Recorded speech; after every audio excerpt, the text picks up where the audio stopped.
Um, what if one of the most powerful beings in the heavenly hierarchy, tasked with a divine mission, was hidden from the pages of Scripture, overshadowed by the grandeur of others? The archangels, often depicted as radiant beings of light who carry out God's most critical plans, hold a revered place in Scripture and beyond. Yet one name among them remains shrouded in mystery, absent from the Bible's canon and rarely mentioned even in apocryphal texts. This archangel is Uriel, a figure whose significance seems veiled, whose role seems understated, but whose presence challenges what we think we know about divine messengers. Why has Uriel, whose name means God is my light, remained in the shadows, while Michael, Gabriel, and Raphael are celebrated for their deeds? Could his purpose carry a weight so profound that it has been hidden from plain sight? The archangels are seen as celestial leaders, each representing specific divine attributes and missions for God. Michael, the warrior, is known for his victory over Lucifer in Revelations, embodying strength and righteousness. Gabriel, the herald, delivers divine messages to humanity, such as his announcements to Zechariah and the Virgin Mary. Raphael, the healer and demon slayer, is celebrated for defeating Azazel in the Book of Enoch. These roles are grand and clear, but Uriel's story stands apart, enigmatic and subtle, yet undeniably compelling. Unlike his peers, Uriel is rarely seen in the thick of things, and his purpose seems less rooted in conflict or proclamation. Instead, Uriel is associated with arts, science, and the pursuit of wisdom, a role that may explain his relative obscurity but does not diminish his importance. Uriel's presence is hinted at in the pseudepigraphal Testament of Solomon, where he is referred to as the third archangel, taking Raphael's place. His name emphasizes his purpose as a reflection of God's light, a reminder that all glory and worship belong to the Creator. The second book of Esdras, attributed to the 5th century BCE scribe Ezra, offers perhaps the most significant depiction of Uriel. In this apocryphal text, Uriel serves as a divine messenger, delivering profound revelations to Ezra in visions filled with both judgment and redemption. The story begins with God delivering a harsh monologue condemning the Israelites for their ingratitude. He declares his intention to forsake them, a chilling proclamation that shakes the foundation of faith. Amidst this divine wrath, Uriel emerges as a guide, offering Ezra clarity and a glimpse of hope. Through Uriel, Ezra witnesses a vision of Christ and learns that those who remain loyal to God will be crowned and blessed beyond measure. This portrayal reveals Uriel as a figure of illumination, not one who battles demons or proclaims divine messages to the masses, but one who guides and enlightens, helping humanity understand God's plans and promises. By the 3rd chapter all the way to the 14th chapter, things start to get a little more interesting. This section of the 2nd book of Esdras, otherwise titled The Jewish Apocalypse of Ezra, consists of 7 visions that Ezra experiences, all of which are revealed in detail to him by the Archangel Uriel. Ezra tells us that he is in Babylon and that he becomes troubled by certain thoughts he is having pertaining to the desolation of Sion and the wealth inherited by the Babylonians. He becomes anxious and confused at these thoughts, so much so that he puts in a long-winded prayer to God, detailing that those repentant of the Israelites still suffer, that their labors have no fruit, and that the men of Babylon have taken their land, that many children are dying and that many of them are suffering. Meanwhile, the Babylonians and the enemies grow stronger, wealthier, and grow in every other aspect, despite worshiping false gods and subjugating the Israelites to such horrors. The fourth chapter sees Ezra receive an answer from God in the form of the Archangel Uriel. Ezra tells us, "And the angel that was sent unto me, whose name was Uriel, gave me an answer, and said, Thy heart hath gone too far in this world, and thinkest thou to comprehend the way of the Most High." What he essentially goes on to tell him here is that Ezra cannot possibly even begin to fathom the will of God, and so, ponder though he may, he would never be able to suss out the plan of God. He tells them that there is a higher level of consciousness that man cannot meet, and therefore he cannot know why God is doing the things he is doing. While it may seem like an injustice that the Israelites who are God-fearing are suffering whilst the enemies are thriving, Uriel implies that it is no injustice at all, and that this is simply God's intention, because, as the age-old saying goes, God works in mysterious ways. Ezra, in this instance, actually shows a bit more resistance, and though he accepts he doesn't have the knowledge to understand why God does the things he does, he asks Uriel to explain it to him. However, Uriel tells him that he cannot because he does not know it himself. Ezra is adamant to get some form of answer, and the more he converses with the angel, the more he wishes to know. He begins to ask about the end times, but is still not given a direct answer. It appears Archangel Uriel does take some pity on Ezra and perhaps appreciates his desire to find out the truth. Either that, or he just gets straight up annoyed by him and wishes to shut him up, for he agrees to show Ezra in part the answer to some of his questions. We are told, "I prayed and said, May I live? Thinkest thou until that time? Or, what shall happen in those days? He answered me and said, As for the tokens whereof thou askest me, I may tell thee of them in part, but as touching thy life, I am not sent to show thee, for I do not know it." The vision that Archangel Uriel gives to Ezra is quite a vivid one that only furthermore troubles Ezra thereafter. It seems that the more he learns about the plan of God, the more he is marveled and the more questions he ends up having because of it. Archangel Uriel tells him in this vision that the fate of the unrighteous will suffer as they near the end times, as well as describing some signs of that which signifies the end. He tells us iniquity will be increased, blood will come out of wood, rocks will give voice, fish will make noises, women will give birth to monsters, and friends will turn upon one another. He finally ends his vision by telling Ezra that if he is to pray, weep, and fast after hearing this revelation, then he will be rewarded with an even greater vision. Seeming to be an addict for answers, Ezra does exactly that. In the next few chapters, Ezra receives several visions from the Archangel Uriel, and after each vision, Uriel explains to him what they mean, but leaves him just curious enough to keep him guessing. Most of these visions pertain to the end times, but also include some answers to Ezra's questions, including why the Israelites do not rule the world, given that they were God's favorites and the most loyal.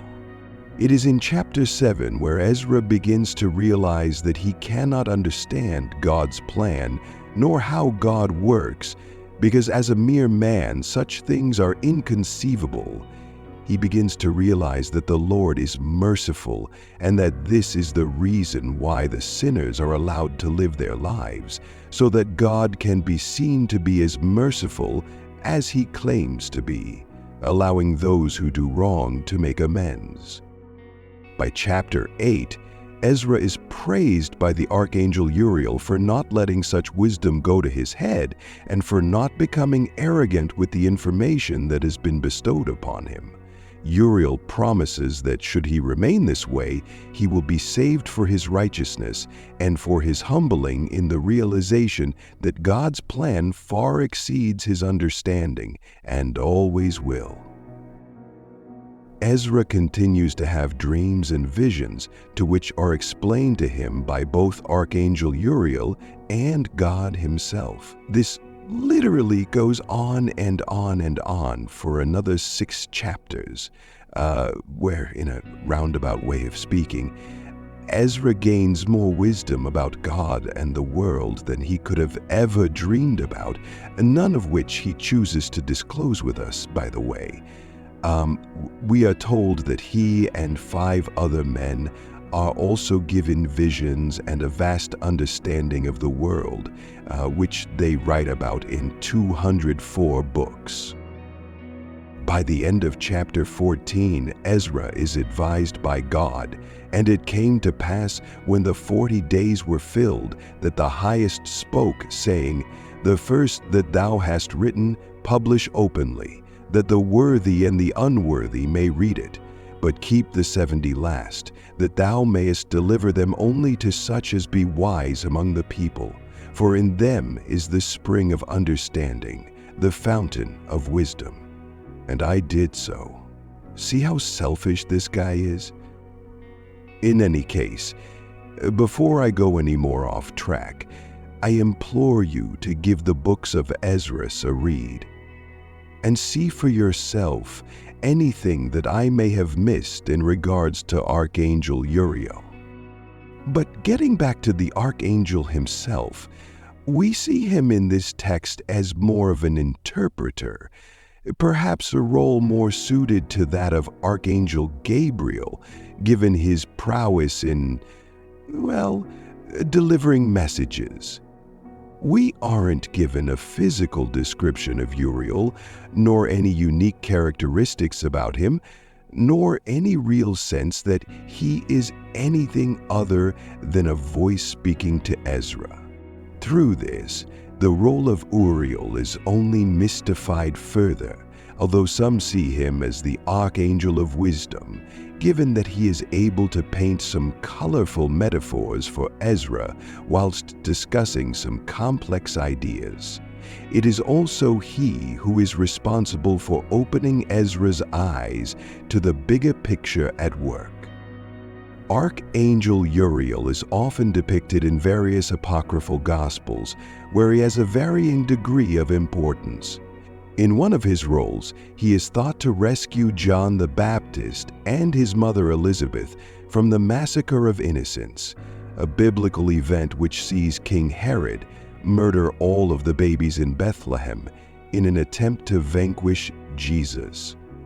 Other depictions of Archangel Uriel see him as a guard at the gates of Eden, where he wields a fiery sword. Meanwhile, in the Apocalypse of Peter, an early 2nd century Christian text that sees Peter receive revelations of heaven, hell, and the end times, Archangel Uriel appears as the entity responsible for overseeing the resurrection of the dead.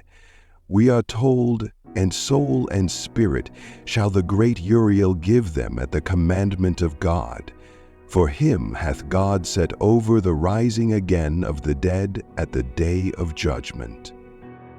In the same text, Peter tells us of how God will scorch the world in the end times and flood the world with a raging fire, that which will consume all of the sinners and the unrighteous, while the elect and the righteous will be led to the east or to some kind of haven, Those that have worshipped false gods will be routed out by Archangel Uriel and brought forth to face the fires and vengeance of God.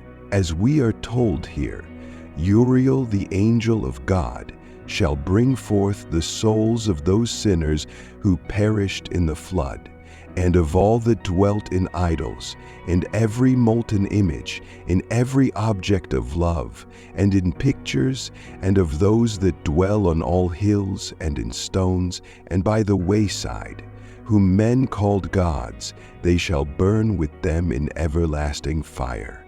And after that, all of them with their dwelling places are destroyed. They shall be punished eternally. He's also attributed as working alongside the angel Ezra, who serves as a tormentor of those who are cast into hell. Here, Peter tells us of the horrifying fate that awaits those that are sent here, in that they suffer hanging by their tongues or hair, tossed from cliffs repeatedly, or made to drown in a river made of fire. The fact that Uriel serves alongside Ezra gives us a look into another side of the archangel, one that is vengeful, hateful, and perhaps even a little malignant, in that he shows no hesitation in joining in the torturing of mankind. He is perhaps one of the only archangels from the Big Four who are noted as having this sort of wicked streak in him. For not only does he point out the unrighteous to God, but also takes it upon himself to drop the sinners into the fiery lakes of hell. Peter confirms this by telling us, Ezra, the angel of God, shall bring them forth out of this fire and establish a judgment of decision. This then is their judgment. A river of fire shall flow, and all judgment shall be drawn down into the middle of the river, and Uriel shall set them there. Another apocryphal text, this one from Jewish literature, comes in the form of the life of Adam and Eve, otherwise known as the Apocalypse of Moses, and briefly features Uriel alongside Michael. The pair are given the duty by God to dress the bodies of Adam and his son Abel in clothes of linen, and then to bury them. The angels then tell Eve and Seth that they should bury their dead in a similar manner. Perhaps one of Uriel's biggest mentions in religious text comes from the Hebraic apocalyptic book known as Enoch. Enoch, an ancestor of Noah, tells us about the Watchers, a group of angels who descend upon earth in the pre-flood times and against God's intentions begin to mate with the mortal women. These women give birth to monsters or giants known as the Nephilim, and the Nephilim are thought to terrorize the world, bringing about calamity and destruction. The Watchers, namely one of the chiefs known as Azazel, teaches mankind about warfare and how to use weapons, and this sees the world turn into a bloodbath of chaos. Seeing this unfold, we are told that the archangels Michael, Gabriel, Raphael, and Uriel report to God about what is happening. By chapter 10, each archangel is then given a task by God to bring order to the unruly world. Uriel's task is to find Noah and to explain to him that the world is about to be met by a flood which will cleanse the earth and that everything will be destroyed. God tells Uriel to ensure that Noah knows how to escape. The passage reads, "The Most High, the Great and the Holy One, spoke and sent Uriel to the son of Lamech, saying, 'Say to him in my name, conceal yourself. Then explain to him the consummation which is about to take place. For all the earth shall perish. The waters of a deluge shall come over the whole earth, and all things which are in it shall be destroyed. And now teach him how he may escape, and how his seed may remain in all the earth.'" The story goes on. The Nephilim are destroyed by the archangels, and the Watchers are imprisoned after having their fate told to them by Enoch himself. Enoch finds himself to be a conduit between the Watchers and God, and soon earns God's favor for his services in this matter. He's risen up to the heavens and is treated to exploring the many layers of the eternal realm. Here, we are told he is guided through these layers by the Archangel Uriel, and Uriel becomes something of a tour guide for him, detailing each layer to him. In chapter 19, we see Uriel guide Enoch through the prisons of heaven, where we learn the location and fate of the Watchers. We are told, here the angels who cohabited with women appointed their leaders, and being numerous in appearance made men profane, and caused them to err, so that they sacrificed to devils as to gods. For in the great day there shall be a judgment with which they shall be judged until they are consumed, and their wives also shall be judged, who led astray the angels of heaven that they might salute them. Chapters 21 of Enoch also sees Uriel lead Enoch to a desolate spot in heaven that serves as a prison or a binding for 7 entities described as stars.